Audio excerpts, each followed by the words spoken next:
Hello friends, नमस्कार दोस्तों। आज के स्टोरी का नाम है the weight of a pumpkin. The weight यानी वजन, ऑफ का एक, पम्पकिन यानी कद्दू, एक कद्दू का वजन। तो चलिए स्टोरी स्टार्ट करते हैं। One day a teacher was going to another village. One day एक दिन, अ टीचर एक शिक्षक, वाज गोइंग यानी कि जा रहे थे, टू अनदर यानी कि दूसरे विलेज गांव। एक दिन एक शिक्षक दूसरे गांव जा रहे थे। यह सेंटेंस पास्ट कंटिन्यूअस टेंस का है। यहाँ टीचर जो है सब्जेक्ट है, सिंगुलर सब्जेक्ट है। इसके बाद वाज का यूज किया गया है। हमेशा सिंगुलर सब्जेक्ट के साथ वाज का यूज करते हैं। अगर सब्जेक्ट प्लूरल हो तो उसके साथ हम वर का यूज करेंगे। ओके। सडनली अचानक से, सम डकैट्स ब्लॉक्ड हिज वे। सम कुछ, डकैत यानी कि जो डकैत होते हैं, डाका डालने का काम करते हैं। सम डकैत्स कुछ डकैत, ब्लॉक्ड यानी कि रोक दिया, हिज वे उसका रास्ता। अचानक से कुछ डकैतों ने उसका रास्ता रोक दिया। यह सेंटेंस सिंपल पास्ट टेंस का है। यहाँ ब्लॉक की सेकेंड फॉर्म ब्लॉक्ड का यूज किया गया है। द चीफ डकैत आस्क्ड, जो चीफ यानी कि जो मुख्य मेन डकैत था, आस्क्ड यानी कि पूछा। चीफ डकैत ने पूछा, हु आर यू। हु यानी कौन, आर हो, यू तुम कौन हो। तब टीचर ने क्या रिप्लाई दिया, I am a school teacher. I am मैं हूँ, और एक स्कूल यानी विद्यालय के टीचर शिक्षक, मैं एक विद्यालय का शिक्षक हूँ। रिप्लाइड द मैन, व्यक्ति ने जवाब दिया, यानी कि शिक्षक ने जवाब दिया कि मैं एक स्कूल का टीचर हूँ। द चीफ टाउंटेड, जो मुखिया था डकैत, टॉन्टेड, टॉन्टेड का मतलब होता है ताना मारना। जो मुख्य डकैत था उसने ताना मारा। Do you test your students regularly. Do क्या, यू तुम, टेस्ट, टेस्ट यानी कि परीक्षा लेना, योर स्टूडेंट्स यानी अपने छात्रों की, रेगुलरली यानी कि हमेशा। क्या तुम अपने स्टूडेंट्स की हमेशा परीक्षा लेते हो। यह सेंटेंस सिंपल प्रेजेंट टेंस का इंट्रोगेटिव सेंटेंस है। सिंपल प्रेजेंट टेंस के इंट्रोगेटिव सेंटेंस में हम सेंटेंस की शुरुआत डू या डज से करते हैं।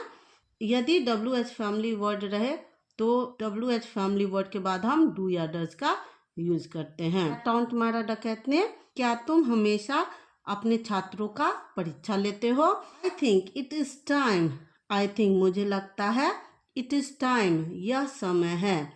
इट इज टाइम का मतलब हुआ यह समय है। somebody tested you too, somebody यानी कि कोई, tested यानी कि परीक्षा ले तुम्हारा, you too, यू यानी तुम्हारा, टू यानी भी। मुझे लगता है यह समय है या समय आ गया है कि कोई तुम्हारा भी परीक्षा ले।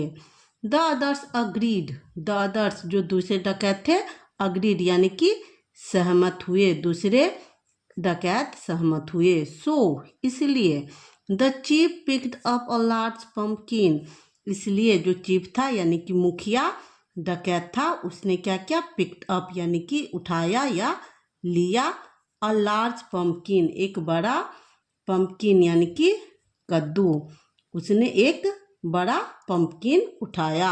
यह सेंटेंस सिंपल पास्ट टेंस का है। यहाँ पे की सेकेंड फॉर्म पिक्ड का यूज किया गया है। पम्पकिन हमारा नेशनल वेजिटेबल भी है।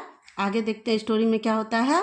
He gave it to the school teacher, he उसने, गेव यानी दिया, गिव की सेकेंड फॉर्म है या इट इसे यानी पम्पकिन को दिया, टू को, स्कूल टीचर यानी कि स्कूल के शिक्षक को उसने पम्पकिन दिया।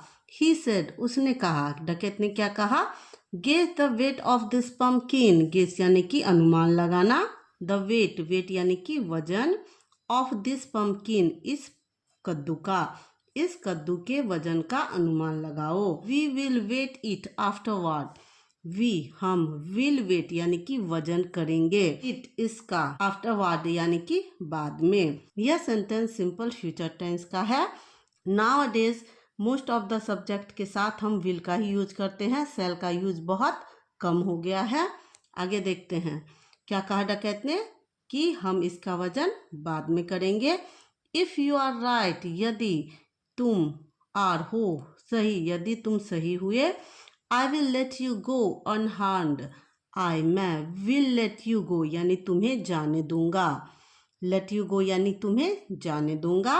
अनहार्म्ड यानी कि बिना नुकसान पहुंचाए।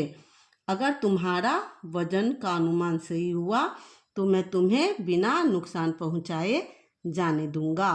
यहाँ पे दो सेंस आ रहा है। विल का यूज है यानी कि फ्यूचर की बात हो रही है, और लेट का यूज हम किसी चीज करने देने के सेंस में यूज करते हैं। जैसे मैं तुम्हें पढ़ने दूंगा, आई विल लेट यू रीड। मैं तुम्हें खेलने दूंगा, आई विल लेट यू प्ले। यहाँ क्या है, आई विल लेट यू गो, मैं तुम्हें जाने दूंगा। कैसे, अनहार्म्ड यानी कि बिना नुकसान पहुंचाए मैं तुम्हें जाने दूंगा। बट लेकिन उसने कंडीशन रखी, if you are wrong, if यदि यू आर रॉन्ग अगर तुम गलत हुए यानी कि तुम्हारा अनुमान जो है वो गलत हुआ, you will get 100 lashes with this whip। You will get यानी तुम्हें मिलेंगे या तुम्हें प्राप्त होंगे 100 लैसेस यानी कि 100 कोड़े। तुम्हें 100 कोड़े मारे जाएंगे विथ से दिस whip यानी कि इस चाबुक से। तुम्हें इस चाबुक से 100 कोड़े मारे जाएंगे। यह भी फ्यूचर टेंस का सेंटेंस है। वह नाउ अब the teacher thought hard and replied. Teacher शिक्षक ने, थॉट यानी सोचा, थिंक की सेकेंड फॉर्म थॉट होती है। अब शिक्षक ने सोचा, हार्ड यानी कि बहुत ज़्यादा, एंड और रिप्लाइड यानी कि जवाब दिया। शिक्षक ने बहुत ज़्यादा सोचा और जवाब दिया। This pumpkin weighs exactly as much your head. This pumpkin यह कद्दू, वेट्स यानी कि वजन रखता है, एक्जैक्टली, एक्जैक्टली का मतलब होता है बिल्कुल वही। ओके, एक्जैक्टली का मतलब होता है बिल्कुल। एज मच यानी कि उतना ही, योर हेड जितना तुम्हारा सर का वजन हो। यह पम्पकिन उतना ही वजन है जितना बिल्कुल तुम्हारे सर का है। नाउ अब, this could be proved.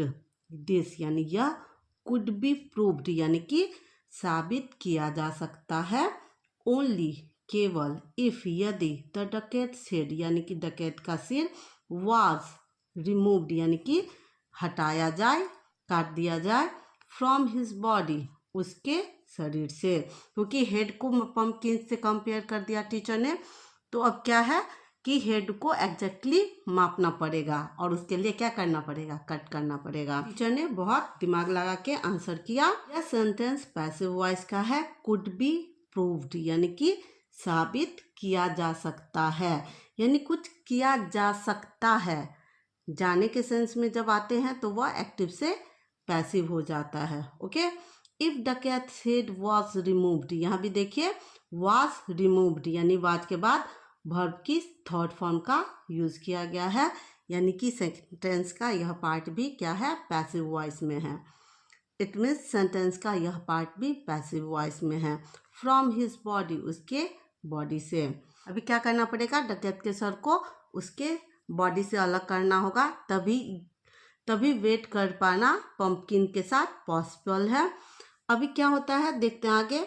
The chief laughed to show that, the chief यानी जो मुखिया डकैत था, लाफ्ड यानी कि हंसा, टू शो दैट यह दिखाने के लिए, it was all a joke यह क्या था, एक मजाक था। क्योंकि उसके दूसरे डकैत दोस्तों ने भी अग्री किया था कि हाँ हाँ जो एग्जैक्ट माप देखा जाएगा, जो टीचर बताए हैं, जो टीचर ने बताया है उसके अकॉर्डिंग। तो चीफ ने क्या किया, हंस के ऐसे शो किया जैसे वो क्या था, जोक कर रहा था, मजाक कर रहा था। एंड और let the teacher go, let यानी कि जाने दिया, लेट द टीचर गो शिक्षक को जाने दिया, अनहार्म यानी कि बिना नुकसान पहुंचाए। What is the moral of story, there is always a solution to every problem, हर समस्या का सदैव, ऑलवेज यानी हमेशा, कोई समाधान होता है। स्टोरी कैसी लगे कमेंट करके ज़रूर बताना। Your comments mean a lot for me. और दोस्तों से भी शेयर करना। वीडियो को पूरा देखने के लिए थैंक यू।